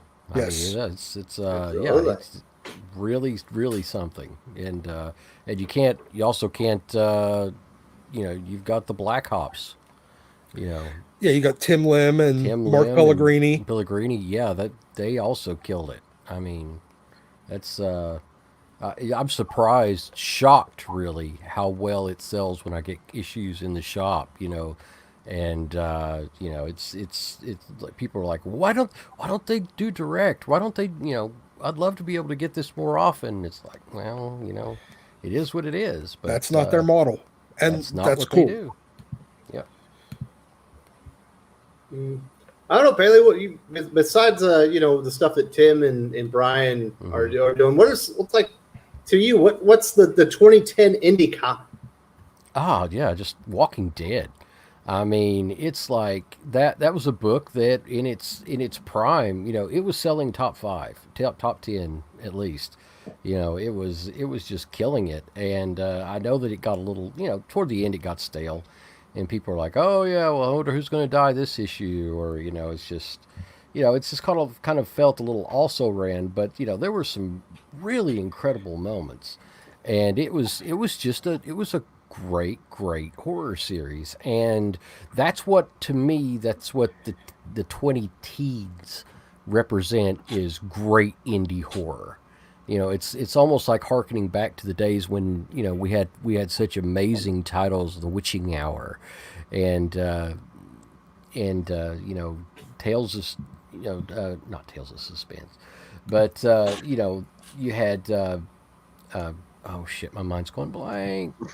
First appearance of Swamp Thing, House of Secrets, House of, you know, it's just amazing horror titles in the early '70s and late '60s, and that's what it reminds me of now. With your Bitter Roots, and your Savage Shores, and you had Vampire. One of my favorites, of Vampire State Building, and it's fantastic horror and artwork that was on point, stories that not for kids, but it's now they've relaunched House of Mystery, and it's to me that's what the teams represented, and it's goes even back to we were talking about before with Immortal Hulk, even in the big two coming into that picture, but nobody did it better than the indie comics.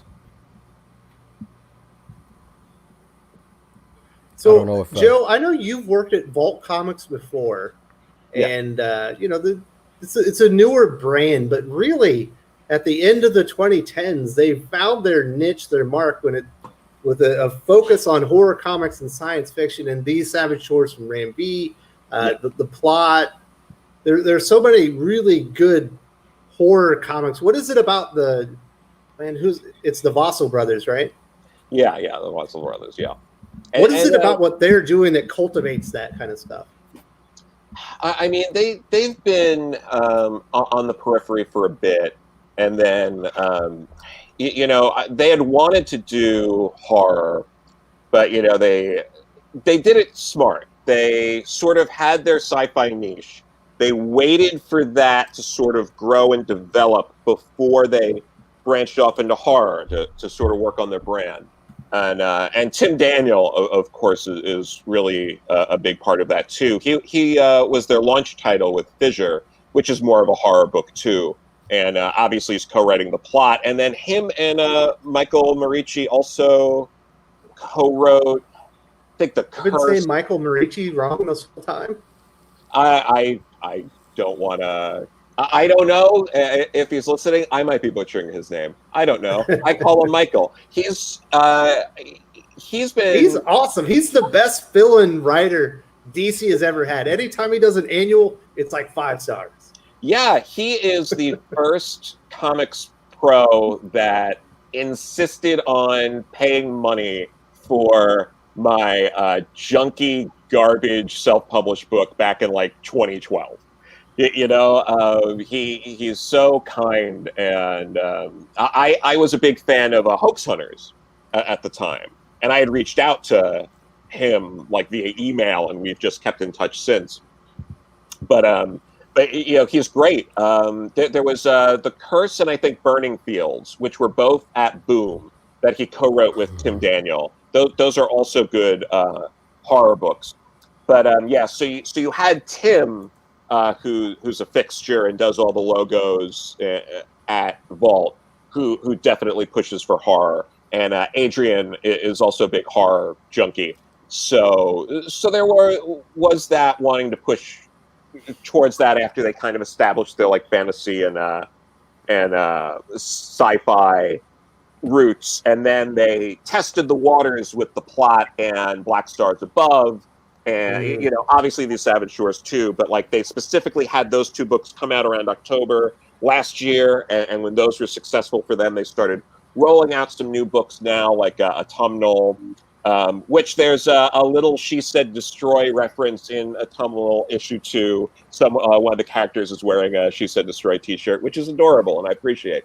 But yeah, we've got the new Paul Cornell book coming out that's horror. So yeah, and they're really great. I've really enjoyed getting to work there and do stuff with them. But another small publisher that was also putting out they put out a lot of horror comics. They launched Zach Thompson and Lonnie Nadler's career was Black Mass Studios with Come Into Me, and Come Into Me is probably my standout for Black Mask. I know Four Kids Walk Into a Bank is usually the other one that gets cited. I think I perch with that. Like those are probably like the two real standout books. But when you look at who is working at Black Mask and putting books out there, and who's sort of scattered about at some of the either big indie publishers or the big two, you can trace a lot of that to Black Mask, which it kind of gets lost in the shuffle because they tend to like put out books, disappear. But yeah, they definitely had a huge impact on the indie scene in the 2010s. I think somebody mentioned, I think it was Tevye was mentioning Lock and Key. It's not my thing, but extremely popular with the teenage set and always sold out. It was pretty amazing, especially the first series, second series. Whenever we get copies of that, it's like boom, they're gone. They don't stick around at all. Yeah. So Birch, I know you got a list of indie comics for the 2010s. Like what tickles your fancy? I mean, there's a lot. I put too much down. It's such a big list. Yeah, I have a mess. I don't like removing stuff. It's like it's all good. Yeah. I mean, I think that so I'll give the chat this question was coming. I think this decade gave us My Hero Academia as a book that has come out, and I think the next 10 years, just understanding some of the deals that are getting made right now around that property and kind of distribution, I think that thing is going to be an absolute beast between 2010 and 2020 in the U.S. I think that's going to be insane of a property. We mentioned Four Kids Walk Into a Bank. I thought that was really, really solid. I like Tokyo Ghost. I like Monstrous. My favorite Rick Remender book outside of X-Force was Black Science. I thought that was a really solid title. Some really good stuff. I mean, there is so much. Copra was a really good book. Prince of Cats. I think there's the funny thing about the last 10 years is that I think the really great stuff came out of the indies by a mile. The stuff that is going to get remembered, the stuff that hopefully can get collected and have some longevity. And we also saw a lot of creators do really, really solid things in the indies and then get kind of sucked up by the Dog Man. By the numbers, yeah, that's probably true. Although I don't know, they might object to them being called indie comics at this point. Sorry if you're not reading the little note. Rating Tell by Your Smile and Dogman. Yeah, I mean, for cash, you bet. Those were the those are the best of all the comics.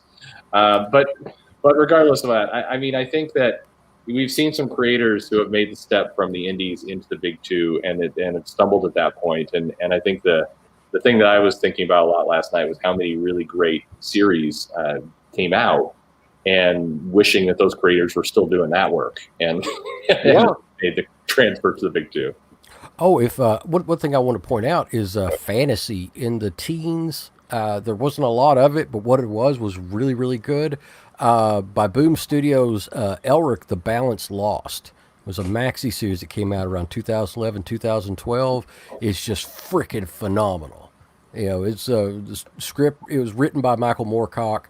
Just the artwork is stunningly gorgeous, and if you haven't bought the trade of that, or if you want to go get the individual issues, which can be a little bit pricey, great collector's items too. Fantastic series, and then it goes into the White Wolf, which is a 2-issue series that I thought was fantastic. Just blow your mind kind of quality right there. And then The Last God by DC, which I think is probably the best fantasy series that DC or Marvel has ever done. So, Yeah. I'm a big fan myself. There's another one from IDW called The Highest House. Yeah. As a fantasy fan, I just love it. mhm. Highest House is really, really good. Ragnarok that Walt Simonson did was really solid. Yes. People seem to Oh, forget yeah. it. Yeah. Yeah. How about that one? Anytime you get Walt Simonson doing anything, it's worth it. So Yeah. That's true. Yeah, People he writes really- and illustrates that one. He's still got it when it comes to illustrating Norse comics. Let's put it that way. if Walt Simonson was drawing Garfield, I'd be reading it. Yeah. I'd love to see that actually. No, a lot of people slept on Ragnarok. That was an example of a title that was again no marketing at all behind a legend doing a book right up his alley and absolutely great stuff. I think Assassination Classroom was one that I thought was pretty fun. I don't know. There's a lot of good stuff. There was fun stuff. There was not fun stuff. Yes, Yule, there was some fun stuff that was out there. There was a lot that you could go for. I mean, one of the parts that irritates me a bit when we hear a lot of commentary on comics is like, oh, there's nothing out there. If the last 10 years did show us anything, it's that you might have to dig for it a little bit, but you can find anything you want in the indies for sure. It might have been a big Superheroes turd, might but be a there little were- down, but There were nuggets. all the there. other genres are like up. Yeah, and I was talking with Rich too about The Sculptor, that Yeah. Scott McCloud graphic novel that came Yeah. out a few years or so ago. It's gorgeous, and Scott McCloud, I feel like he's a legend in a lot of what he's done. I mean, Zot is absolutely incredible, but so many people I feel just think he's like the understanding comics guy. Yeah. And it's like, no, he's actually like really good at what he does when you read it. Like if you've never read Zot, go back and read Zot. But The Sculptor, which came out, I want to say 5 or 6 years ago now, it's an absolutely gorgeous graphic novel that, it's, I don't want to spoil it, but it's basically this guy who sort of makes this deal that he's going to be the greatest artist in the world, but his life's going to be cut short. And he feels like it's worth it, whatever. And then he meets like the woman of his dreams. But he's already made this deal that he's going to die young. So like it's a good story. Yeah. It's a gorgeous, tragic story that I think is really worth it. And, I think we were talking about this last night. Seconds by Brian Lee O'Malley. Everybody always pegs him as the Scott Pilgrim guy. And there's a lot of other stuff he's done that is really, really solid that, you miss out on. And while everybody's off cloning Scott Pilgrim, you miss out on the guy's a good storyteller who actually can do other books. Yeah, Seconds is, I enjoy Scott Pilgrim. Seconds is probably his best work. Yeah. It's very like it's cute. It has a lot of like anime influence. There's a lot of like fairy tale. It's like a fairy tale meets Groundhog Day, and like it's really good. Anyone who, even if you were like, I looked at Scott Pilgrim and that's really not my thing, Seconds might be your thing. So it might be worth looking at. Is it still the same art style though? It's a little different, but not that much different. Okay, then I'm not interested. No, Doc, you should just at least take a look. Don't go all in, but just take a look. It is. I think that O'Malley has. It's an interesting discussion because I think he's got a good writing style and a good art style that a lot of people have aped very, very poorly. and it's almost degraded what people think of his work in the process, because he's pretty versatile, and I think a lot of people forget about that. The Saga was mentioned earlier. Yes, obviously Saga, Wicked and the Divine were two really strong books. And those have been extremely influential. It feels like everyone's trying to remake the secret sauce behind those two books. Yeah, exactly. And that's maybe here's the negative prediction over the next 10 years. What I want to see is that the indie market continues to put out a lot of new different things all over the place. And we don't get this try and kind of repeat and clone what was popular and successful in the last decade. Because when they do that, it almost never works well. Yeah. I just Googled Brian Lee O'Malley's Seconds, and I hate it. Well, we can't win them all, but thanks for trying. He did Snot Girl. I don't care about Snot Girl, but speaking of the clones and doing that sort of stuff, I'm going to bring this up, but I know where you're going. Don't all attack me at once. But in terms of a book that was successful that's been cloned to death is Lumberjanes. Oh, I was going bitch by Lumberjanes. Okay. Yeah, but Lumberjanes 100% was, boom. It predated Squirrel Girl and all those kind of books. Yeah. It was a successful monthly YA, like goofy, fun kind of book for a younger audience. Yep. And Boom Studios proved that you could do a book like that and it will sell. And then it got pretty regional.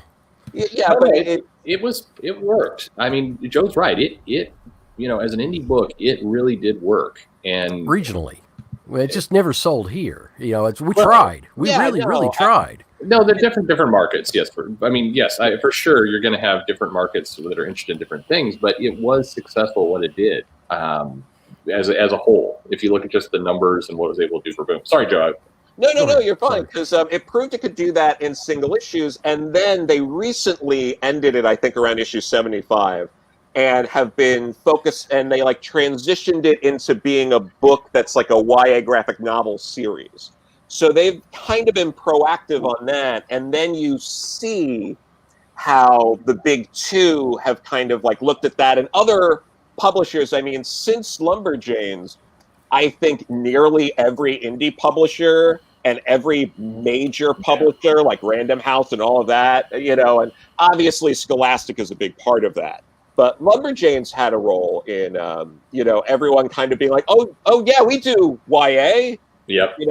Vault, Scout Comics, everyone, DC, everyone's just oh yeah, no, we'll figure out YA, just give us money. We'll do it. And, so it definitely had a major impact in the 2010s. None of us here are the target demographic, and that's fine. Mm-hmm. But it doesn't take away from the fact that this was a book that earned Boom success, because it really helped launch their whole Boombox imprint, and then went on to propel Noel Stevenson to success, and again, and the world is worse for it. Yeah, you're absolutely right. It is. You can't. I think you hit the nail on the head. I would wager that very few people in the audience are the audience for this book. But it did what it did well. It knew how to speak to that audience well, and it was successful in what it did.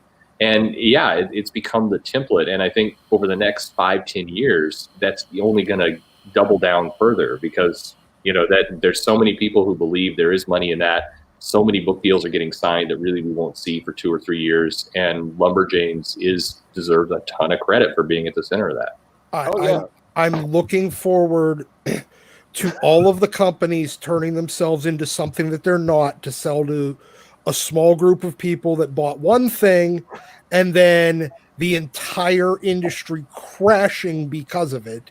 It would be like trying to sell Scott Pilgrim with Jim Lee on fucking art. But you're trying to sell Batman with Noel Stevenson art. Stop it.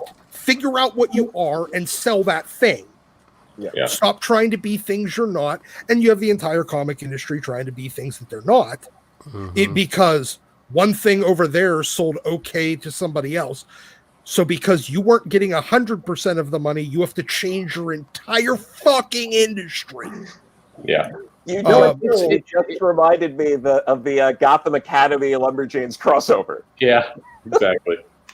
It is.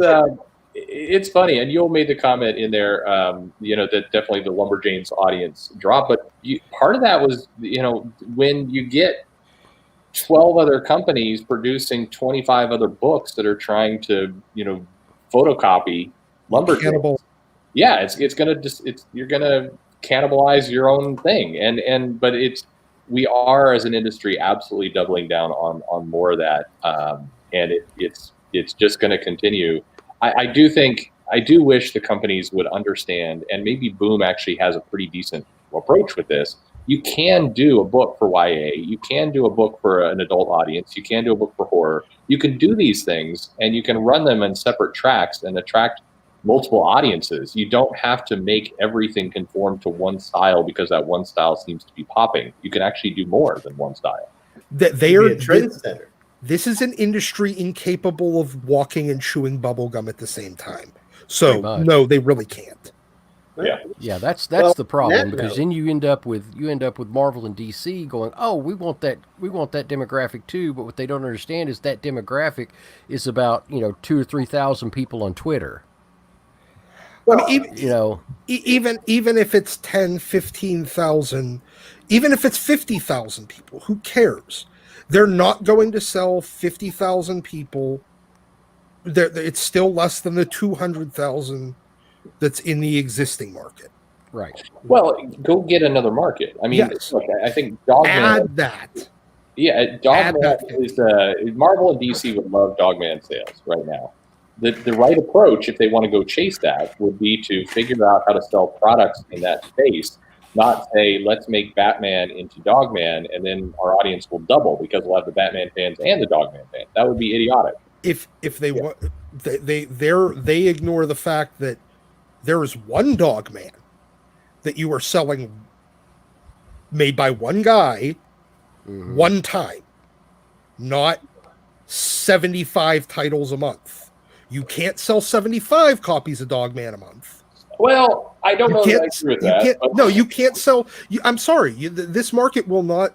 There is not a chance in hell you get 75. If you have 75 different Dogman and Raina Telgemeier style books coming out from one publisher alone, that they're going to sell. They're to that market. Again, you're talking about if they were doing that in a comic shop with this comic audience, that would be stupid. That would be wrong. That's not where they sell it.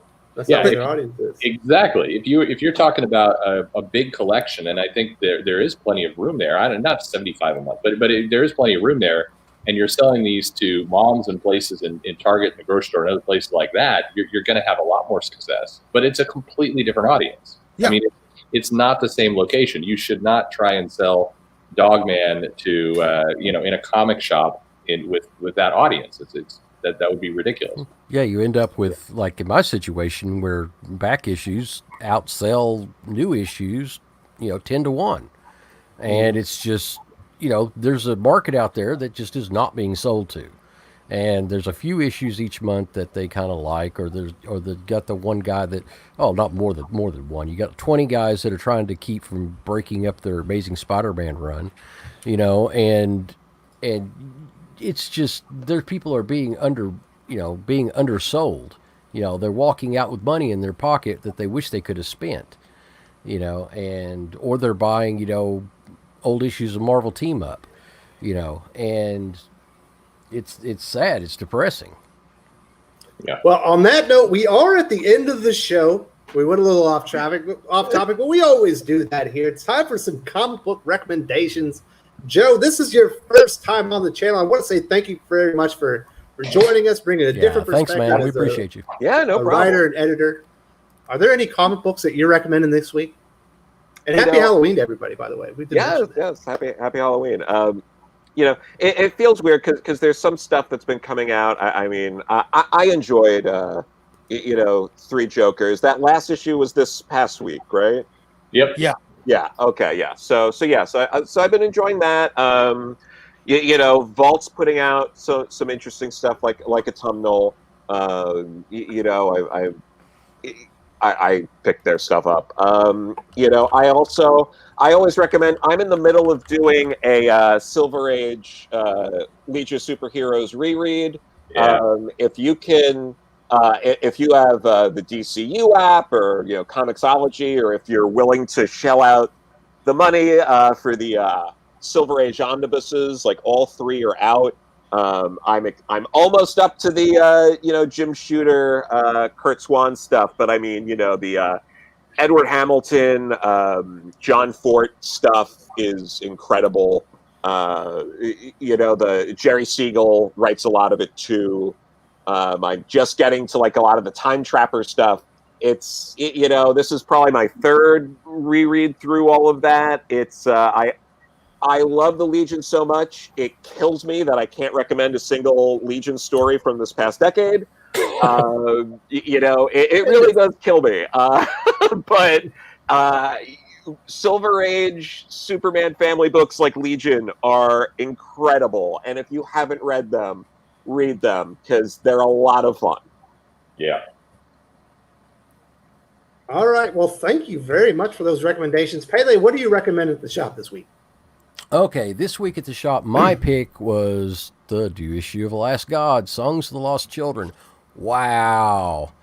Songs of Lost Children, rather. Number one, fantastic. That series I just love that. That's the one thing I really love about DC Black Label is The Last God. And it's consistently just amazing. The artwork is phenomenal. It's in my opinion, the best title month in, month out that DC publishes. And it's my pick. The shop pick, let me look see real quick what the shop pick was The Last Ronin. But we got in some more copies of it, and they sold out too. So, but if we could have gotten 250 copies of it, we would have sold 250 copies. Such a good comic. It's like 5 stars. My favorite comic of the year. Yeah, it's so fantastic. Good. It's just fantastic. Mm-hmm. I'm glad they went Doc, back. What are you recommending this week? I'm sorry. I was just going to say I'm glad they went back and redid it. Although I did like the preview, I thought it was fine. The ash can was fine as far as I was concerned, but the artwork refresh on it was on point. All right, Doc, what are you recommending? All right. So this past week, ASM 51 was pretty good. X of Swords Stasis was okay. I'd say pick it up just so you have a clue, and it's a reminder of what in the hell all the sword bearers of Morocco's names are.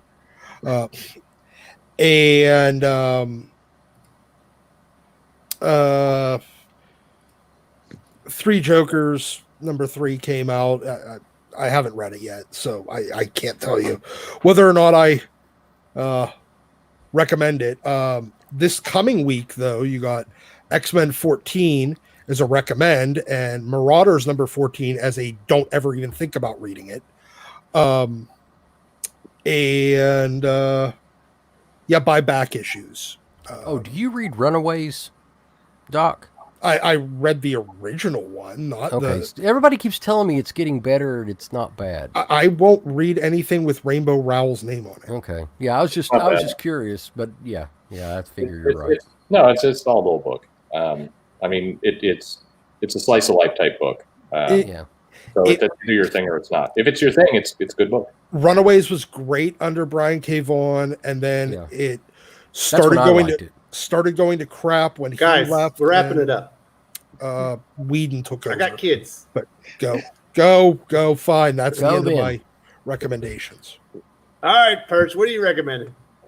Yeah, I mean, I thought Three Jokers was a good tie-up to that issue. I like Philadelphia this week. I think that I'm going down the rabbit hole with Joe here on Legion Superheroes, so he and I are in the same track at the moment.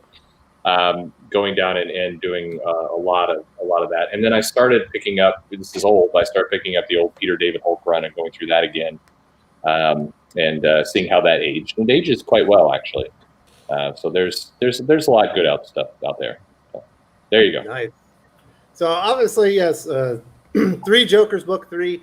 Not my favorite ending, but is absolutely a solid comic book story. ASM 51, I like more than Doc. I thought it was damn near great.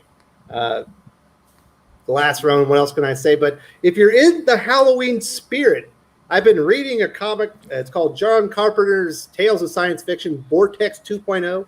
It's kind of a sci-fi horror comic. It's from, what is it, King Storm Comics. I never heard of that before I started reading this book. So I went back and I read the original Vortex. It's like it's a take on Alien, and it is absolutely terrifying, amazing sci-fi horror. So if you can get your hands on John Carpenter's Tales of Science Fiction Vortex, I think you will like it very much.